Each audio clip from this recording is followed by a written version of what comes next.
Comment se libérer des liens énergétiques toxiques, notamment dans nos relations amoureuses? C'est notre sujet du jour, c'est notre sujet de ce live que j'ai le plaisir aujourd'hui de co-animer avec Cécilia Rosaroche, notre partenaire Family Tree, experte en mieux-être, énergéticienne.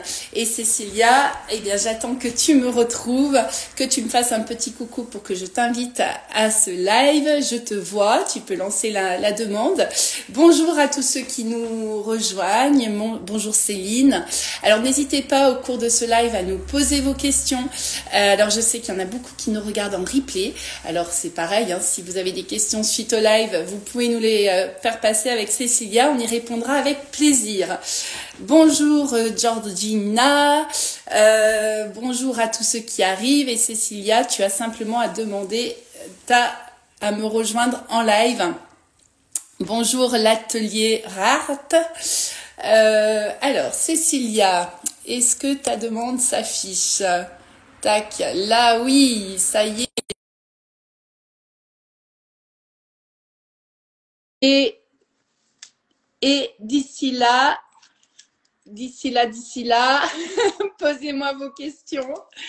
Et Cécilia est en train d'arriver. Et on va passer une petite demi-heure ensemble, une demi-heure ensemble. Bonjour. Alors Georgina, si tu as des questions, si ce sujet t'interpelle, n'hésite pas à nous les poser. Et Cécilia, hop, a rejoint la vidéo, mais on ne te voit pas. Donc, est-ce que tu me vois, toi, Cécilia? Alors, attends, je te mets là. Accepter. Ah, ça y est. Je devrais te voir arriver. Je devrais te voir arriver. Donc, ça y est. Normalement, c'est bon. Ouais. Il a fallu que je t'accepte cette fois-ci. Ouais, tu sais, hein, moi et les énergies des techniques, c'est toujours un grand moment. Bon, bah écoute, Merci de m'avoir accepté dans ce live. Écoute, c'est super qu'on puisse passer un petit temps ensemble, une petite demi-heure ensemble ce midi. Oui. De tout sujet qu'on va prolonger. On a dans l'habitude de se retrouver en live parce qu'on a eu des bons retours. Ça fait du bien à tous ceux qui nous retrouvent. C'est une forme de connexion, de lien, qui n'est pas physique. On est d'accord. Qui nous permet de rester dans des liens qui sont importants pour sortir de relations qui sont parfois plus que conflictuelles, hein, qui deviennent toxiques, qui deviennent nocives. Voilà, et notamment dans les relations amoureuses. Alors Cécilia, est-ce que tu peux dire deux mots déjà sur qui tu es pour ceux qui ne te connaissent pas encore avant? Oui, bien sûr, avec plaisir. Donc Cécilia Rosaroche, experte bien-être, énergéticienne, un parcours depuis maintenant 13 années, après un parcours d'entreprise tout à fait classique. L'univers m'a mis un coup de pied aux fesses et m'a mis au bon endroit, à la juste place où je devais être. Et je suis très heureuse d'avoir embrasé ma mission. Et j'interviens, donc j'ai un cabinet couple vie dans le pays Voironnais. J'interviens en Suisse également avec des médecins dans un centre médical privé. Voilà, diverses choses. J'organise aussi des méditations au tambour, au bol tibétain. Et voilà, et j'accompagne des petits, des moyens, des grands dans différentes problématiques. Moi, ma porte d'entrée, c'est les débugages émotionnels. Ça, c'est vraiment mon dada. Et puis, je travaille toujours sur mes 3 piliers qui sont l'identité, la sécurité et la quête de sens. Voilà. Tu commences à connaître ta petite présence. Merci. Ta petite communauté Insta qui ne me connaissent pas. Oui. Et puis, tu sais, après, je la poste 2-3 semaines après sur YouTube. Hein. Oui, très bien. Je te laisse te dévêtir. C'est chaud, ça commence. Et ben moi, je suis Cathy, donc je suis coach en amour, mais pas que. Hein, je fais du coaching de vie aussi, pareil de tout ça, notamment par exemple avec des sportifs, j'interviens dans le monde de l'entreprise. Et puis, je suis donc initiatrice, animatrice de TWI, les voix de l'amour. Parce que c'est un sujet qui me tient beaucoup à cœur, sur lequel je me suis toujours posé des questions, sur les questions des relations amoureuses notamment. Donc j'enquête grâce notamment à différentes interviews, et puis j'accompagne grâce à du coaching, donc en individuel, mais également en collectif. Le prochain, c'est jeudi, c'est gratuit, donc tous qui veulent nous retrouver, notamment les personnes célibataires, eh bien, je vous invite à m'envoyer un petit message privé. Alors, Cécilia, moi, je me Oui, suis ce matin, quand j'ai préparé le live, je me disais, on parle de liens énergétiques et parfois de relations, de liens toxiques ou de relations oui. toxiques. Est-ce que pour toi, c'est la même chose? Et comment on pourrait différencier un lien d'une relation toxique? Oui, alors c'est une bonne question. Je ne l'ai pas abordée comme ça moi ce matin, mais on va tendre dans ce sens-là. De toute façon, qui dit relation dit un lien avec l'autre, créer un lien d'intimité avec l'autre. Donc déjà, j'ai envie de dire, je ne sais pas s'il y a une différence sur ça, mais en tout cas, on démarre par une rencontre et puis ensuite, au fur et à mesure de la relation, du temps qui passe, on se connaît un peu mieux l'un et l'autre et là vient émerger des choses. Ouais. Et il se tisse un lien au fil du temps qu'on va venir découvrir, plus ou moins équilibré, plus ou moins déséquilibré, plus ou moins toxique. Peut-être Voilà. qu'on pourrait dire les choses dans ce sens-là. Voilà, moi j'en viens un petit peu ça. Alors, ce que je voyais aussi au niveau de la relation toxique, pour moi, une relation toxique n'est pas forcément toujours toxique d'un point de vue énergétique. C'est-à-dire, ça peut être, on peut peut-être intervenir sur la communication, une communication qui n'est pas fluide, donc une situation conflictuelle où on ne se comprend pas, on ne s'entend pas. Là, on va plus loin, c'est-à-dire on touche à des choses qui sont plus subtiles, qui sont plus de l'ordre de l'invisible pour moi du lien. Mm. Ce que j'ai pu identifier ce matin, c'est les liens qu'on peut avoir dans une situation présente, hein, dans Oui. une interaction, dans une Mm. relation avec une partenaire, et puis des liens intergénérationnels, parce qu'il peut y avoir des liens qui sont tissés, Oui.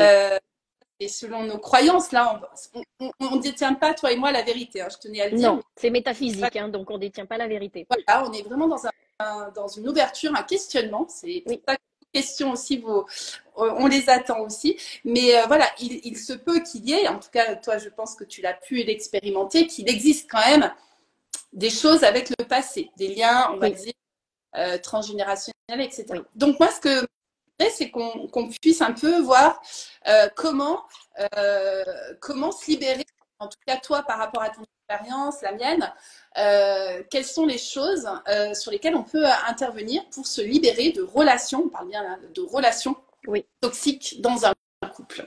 oui. Alors, si je peux amener juste trois petites dimensions. La première, c'est quand même redéfinir qu'est-ce qu'une relation toxique dans l'approche que nous avons aujourd'hui dans ce live qui me tient à cœur parce que c'est quelque chose que je vois beaucoup près de ma patientèle féminine. Parfois aussi, les hommes sont abusés par les femmes. C'est une réalité. Donc, pour moi, c'est une personne qui va se nourrir de la souffrance de l'autre, une personne toxique. Moi, j'avais envie de le redéfinir quand même voilà, pour remettre les choses dans son contexte. Comment est-ce qu'on reconnaît aussi une relation toxique? C'est quand même intéressant de regarder ça rapidement. C'est que quand on commence à être dans un mal-être, un manque de communication, un manque de confiance, une baisse d'énergie, on parlait d'énergie, et puis une forme d'emprise de l'autre. Il y a plusieurs niveaux d'emprise, mais une forme d'emprise. Ça, c'est vraiment, c'est-à-dire qu'on commence à perdre la maîtrise de soi, à perdre la maîtrise de son énergie, et l'autre nous manipule. Voilà.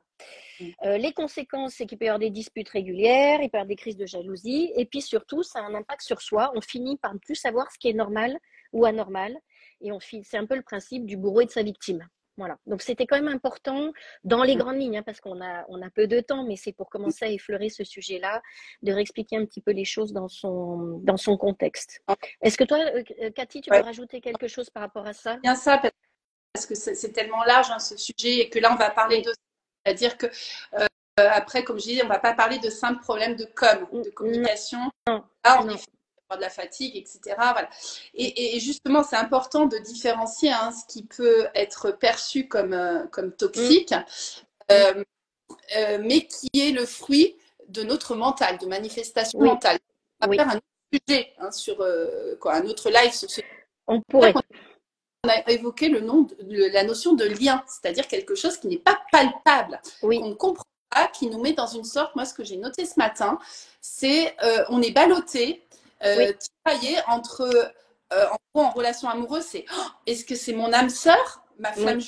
jumelle, Mm, tu vois, limite, y a un lien si fort, où est-ce Oui, qu'on pire des bourreaux, quoi, ma pire ou mon oui, pire bourreau. oui. Et c'est vraiment ballotté Oui, là-dedans. c'est très juste. Pour répondre à ta question, effectivement, enfin, quels seraient les conseils, mais ce que tu dis, c'est très important parce que le conseil va dépendre aussi de l'origine. D'où Ouais. vient le fait qu'on accepte l'emprise, qu'on accepte d'être abusé, qu'on accepte aussi d'être traité mal, je ne vais pas dire maltraité, mais d'être traité mal à cet endroit, tu vois. Et effectivement, il peut y avoir, bon, de toute façon, depuis la nuit des temps, quand même, les femmes, globalement, sont abusées physiquement. Ça fait à peine 50 ans que les femmes commencent à se réveiller, mais ça fait des millénaires que les femmes acceptent des choses et qu'elles ferment leur bouche sans être féministe non plus. Je ne suis pas non plus féministe et je pense que la femme a aussi un rôle pour éclairer l'homme dans son cheminement intérieur et cheminement de l'humanité. Voilà. Donc pour ramener quand même de la perspective, pour ne pas rentrer dans des clivages, c'est très important. Mais effectivement, il y a des mémoires d'abus quand même. Quand je regarde les femmes qui sont dans des relations toxiques, ou en tout cas à un moment donné, dans leur étape de vie de couple, où elles se sentent intoxiquées, c'est parce qu'il y a quand même eu un phénomène d'emprise, soit parental, soit un phénomène d'emprise, alors un père ou une mère castratrice, un phénomène d'abus physique, du harcèlement et de la maltraitance aussi à l'école, avec des amis, avec un professeur, parce que c'est ça aussi, avec une nounou, ça part de là. Et puis ensuite, il y a toute cette dimension transgénérationnelle. Si on regarde bien, très souvent, on voit que la grand-mère, l'arrière-grand-mère a aussi vécu des abus. Et puis la partie karmique quand même, hein, le chemin de notre vie antérieure. Parce qu'on est à la fois bourreau et à la fois victime. Et parfois, on vient subir des choses dans cette vie parce que, eh bien, on vient apprendre la souplesse, on vient travailler la matrice de notre ego aussi. Beaucoup, ça c'est important aussi de l'évoquer. Et puis des tas d'autres choses, quoi. Voilà. Donc, dans les conseils rapides et dans les grandes lignes, mais c'est délimiter son territoire, imposer nos limites. Ça, c'est très important pour moi. Quand c'est possible, ouvrir le dialogue. En tout cas, même si l'autre n'est pas disposé à, je pense que c'est important que celui qui a besoin d'exprimer s'autorise à déposer ce qu'il a à dire, quelle qu'en soit la conséquence. Pas nécessairement avec force, hein, simplement et sans dire tu, parce qu'on dit que tuer, on tue la relation, hein, c'est je ressens, j'ai besoin que, ma façon de percevoir les choses, toujours ramener à soi, parce qu'on détient la vérité par rapport à nous, mais pas par rapport à l'autre. Et c'est intéressant parce que ça permet de prendre de la distance avec l'autre et d'être dans un dialogue plutôt, comme je dis, cœur à cœur, que de mental à mental.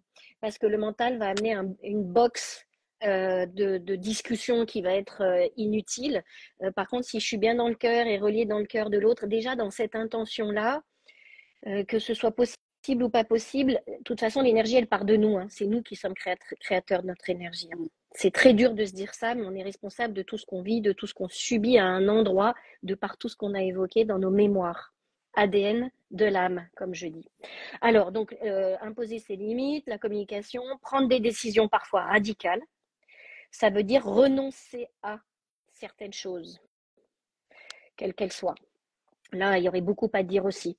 Ce qui est important, c'est aussi d'apprivoiser ses émotions, les accueillir, pour pouvoir aller regarder à l'intérieur de soi ce sur quoi je dois grandir. On dit que dans la spiritualité hein, et l'enseignement, le chemin vers la spiritualité, tout est cadeau.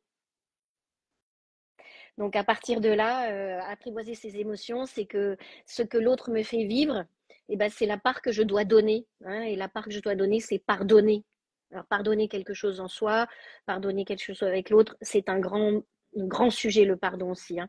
Mais en tout cas, c'est donner sa part pour guérir quelque chose en soi d'abord. Et plus je vais focuser sur...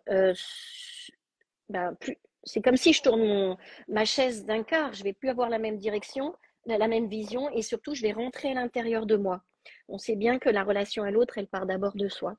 Et rentrer à l'intérieur de soi, c'est ça, c'est accepter d'aller explorer nos croyances, nos limites, nos mémoires, et de commencer par libérer ça. Et pendant que je suis en train de m'occuper de moi, je reprends la maîtrise de mon énergie, et je dépense beaucoup moins d'énergie à activer des choses de l'autre, de l'autre, de l'autre, de l'autre. C'est un petit peu aussi parfois ce qu'on a tendance à faire. Ouais, mais l'autre m'a fait subir ça. Ouais, mais l'autre machin. Ouais, mais l'autre truc.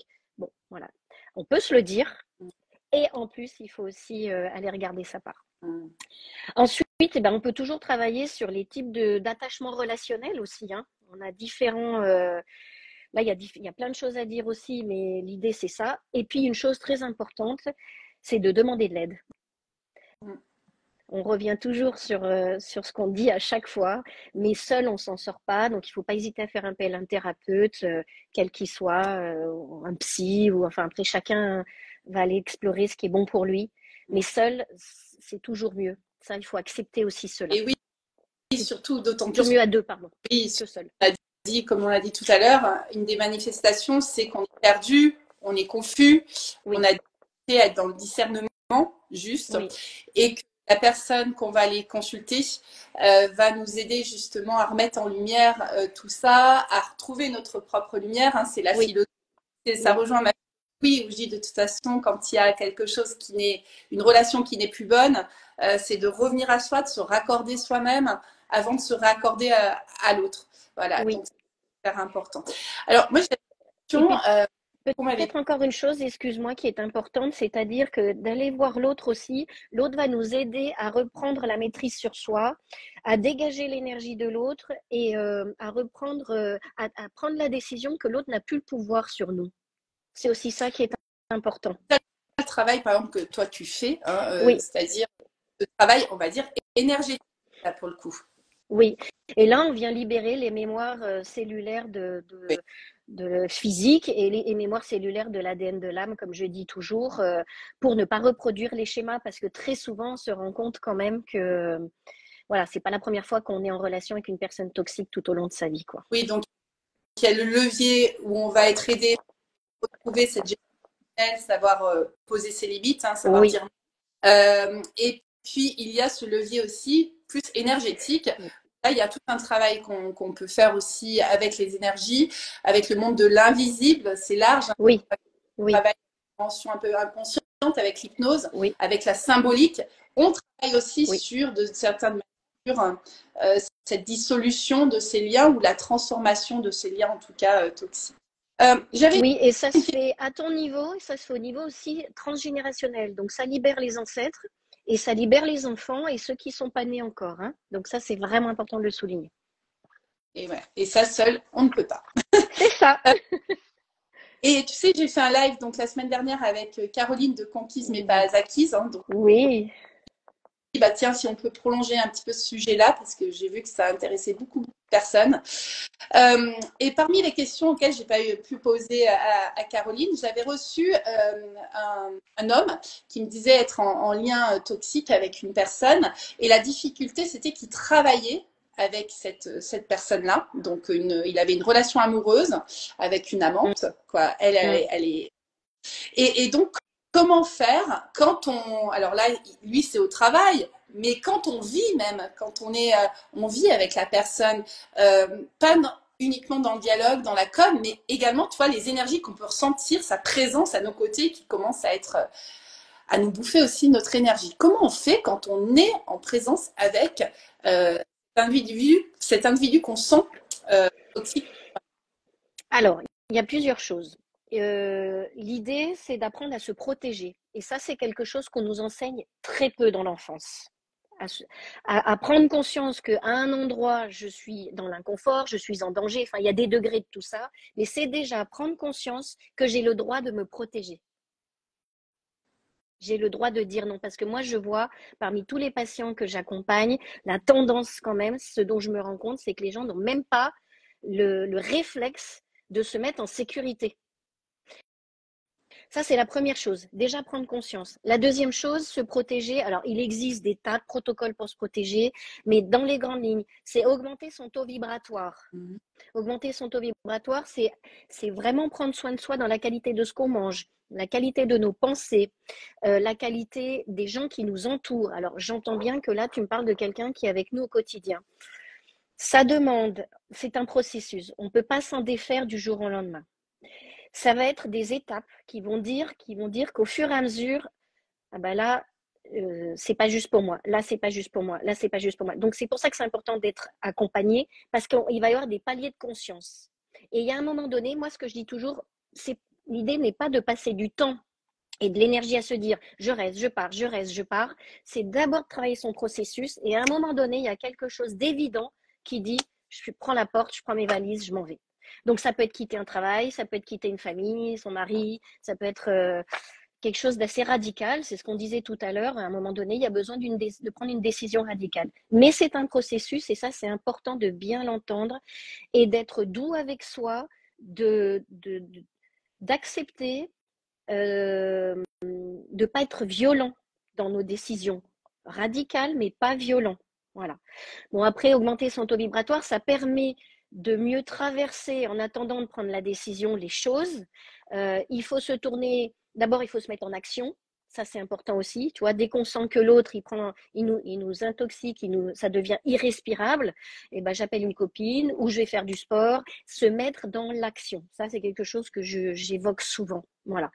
Et puis après, voilà, il y a plein de choses à faire, hein, mais Pour revenir à ce que tu disais tout à l'heure, le dialogue, oui, mais pas dans le sens essayer de convaincre l'autre que tout va bien aller, qu'on fait partie de la même équipe, parce que là, on va perdre toute son énergie, ou tiens, ça serait important qu'on puisse décider ensemble de ce qui est bon pour l'un et l'autre, qu'est-ce que tu veux, est-ce que tes aspirations sont les mêmes que les miennes, avec des personnes qui sont toxiques, ça ne marche pas. Et ce qui est important, c'est par contre, comme tu l'as dit, d'exprimer, dire moi oui. ce que je sens, oui. ou ce que je sens, oui. avec une sorte de positionnement, de fermeté, comme tu dis, c'est pas histoire d'être violent et d'envoyer tout, voilà, non. mais dire je suis ferme, voilà ce que je sens, oui. Et voilà. Oui, la fermeté, moi je le traduis toujours par l'implacabilité, c'est-à-dire la fermeté avec bienveillance. Ouais. C'est qu'à un moment, c'est plus négociable. Ça c'est primordial. Et tout à l'heure, encore une deuxième chose, excuse-moi, par rapport à ce que tu dis à l'instant, effectivement, se protéger soi, je l'ai évoqué tout à l'heure, et là, ce que tu évoques, c'est protéger l'autre. Et en fait, c'est ça qu'on a une tendance à faire. C'est toujours protéger l'autre parce qu'on a des bénéfices secondaires, bien sûr. Hein, c'est ça qu'il faut aller regarder. Mais en fait, c'est bullshit, hein, j'ai envie de dire. Hein. Quand on protège l'autre, c'est qu'on se ment à soi-même. Et on laisse l'autre s'accrocher à la matrice de notre ego. Ouais. Et du coup, ça veut dire que ce lien qui est là, parce que là, l'exemple qu'on donne, c'est quand on personne, quand on travaille avec personne, par exemple. Donc, le lien est là. Du coup, pour revenir à soi, ce qui est important, c'est pas être trop dans le dialogue de notre problématique du moment avec cette personne-là, mais c'est de tisser des liens, parce que tu as dit que c'était indispensable, hein, avec d'autres personnes. Et là, je te rejoins. C'est pour ça que je propose chaque mois, maintenant, ces rencontres TWI. Hein, oui. Donc, jeudi, la prochaine, c'est jeudi. Jeudi soir, il reste quelques places. J'ai mis à 12 personnes. Et c'est important, voilà, d'autres connexions ailleurs que là où on vit actuellement, hein, pour qu'on puisse retrouver cette force, cette énergie, ce courage parfois aussi de se positionner. Oui, c'est ça. Et oui, j'ai envie de dire que l'autre, il est juste un messager. Il est là pour nous inviter à aller regarder cette fameuse part en soi qui est à travailler. Il nous sert juste à ça, l'autre. Alors certes, il est à côté de nous au travail, certes, il est à côté de nous dans notre lit, certes, il est à côté de nous dans nos activités. Mais dans un premier temps, ce qui est important, c'est vraiment d'aller regarder les choses comme ça. C'est que l'autre, il est un message. Quand on parlait du cadeau, je vais un petit peu plus loin, c'est que l'autre, il nous donne une information primordiale et c'est une belle occasion de grandir. Alors après, il se peut que ces liens dépassent la situation présente, c'est-à-dire on peut très bien être parti, avoir fait le choix de partir, mais pas forcément en conscience comme on vient de l'expliquer, je pense. Et ce qui fait qu'on garde un lien, c'est dans ces cas-là, on peut garder un lien toxique avec, par exemple, son ou son ex. Et comment on peut travailler à ce moment-là? C'est-à-dire, est-ce que tu invites les personnes à tout couper, à faire un travail énergétique quand la relation est pourtant terminée? En tout cas, dans les faits, dans ce qu'on peut observer. Excuse-moi, la communication a coupé, Cathy. Alors, est-ce que tu me reposes la question, tu me disais, et quand on est séparés, on a pris la décision de partir, j'en suis restée là, excuse-moi. Son ex, comment couper un lien qui nous semble encore là, un lien toxique, malgré que la relation soit terminée, il y a des pensées obsédantes, il y a cette difficulté à passer à autre chose.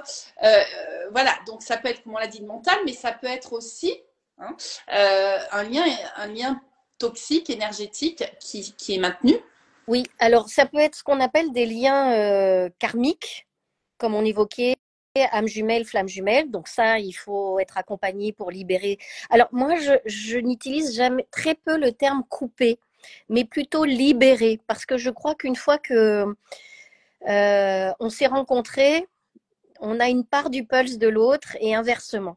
Donc je crois que l'autre est aussi là pour nous montrer le chemin et développer notre capacité à libérer le lien toxique entre l'un et l'autre. Bon, surtout quand il y a des parents avec des enfants, on peut, voilà, le lien, il a été transmis à travers un humain, donc on peut pas couper cela. Je pense qu'il faut vraiment dire, enfin, il faut être dans la réalité et être honnête avec les gens. En revanche, c'est dans le chemin à faire, c'est d'accepter que je te rends libre et que tu me rends libre. Je te rends ta liberté et je reprends ma liberté vis-à-vis de toi. Et puis ensuite, bah, tout ce qui est toxique, c'est tous les échos émotionnels miroirs qui se jouent en nous, qui est à travailler, mais ça, après, c'est le chemin de chacun. Donc, quand même encore, il ne s'agit pas simplement d'aller voir, de faire avec une potion, d'aller voir Cécilia qui va, hop, comme par magie, enlever. Il n'y a pas de baguette magique, Cécilia ou Cathy ou qui que ce soit. Non, en tout cas, encore une fois, c'est vrai que j'évoque souvent cela, mais c'est un processus parce qu'on est toujours très impatient d'être libéré de l'autre. Mais effectivement, les prises de conscience, elles se font pas du jour au lendemain. On voit bien, si on regarde 5 ans en arrière, on n'est pas la même personne et de toute façon, on ne pouvait pas entendre et on ne pouvait pas voir les choses et on ne pouvait pas accepter les choses de cette manière-là aussi. Parce qu'on n'est pas prêt. On n'est pas prêt à. On parlait tout à l'heure, j'évoquais de renoncer. Le renoncement, c'est ça, c'est de renoncer à des vieilles croyances qui nous mettent en sécurité, mais qui sont en fait des illusions, que des jeux d'illusions. Et puis prendre conscience, ça peut être aidant que de lâcher quelque chose, c'est pour quelque chose, comme on disait tout à l'heure, de plus grand, de meilleur pour soi. Oui. Et donc, on ne reste pas dans le vide, on ne reste pas dans un néant. Au contraire, on va se remplir de quelque chose de meilleur pour soi. Donc, quand on dit lâcher prise, on a cette sensation de tomber et de tout lâcher, de plus avoir. Non, c'est de libérer. Pour ça que je trouve que le mot le verbe libérer convient mieux, c'est de libérer quelque chose. Donc, imaginons qu'il y ait quelque chose qui tienne beaucoup de place à l'intérieur de soi, qui l'alourdisse.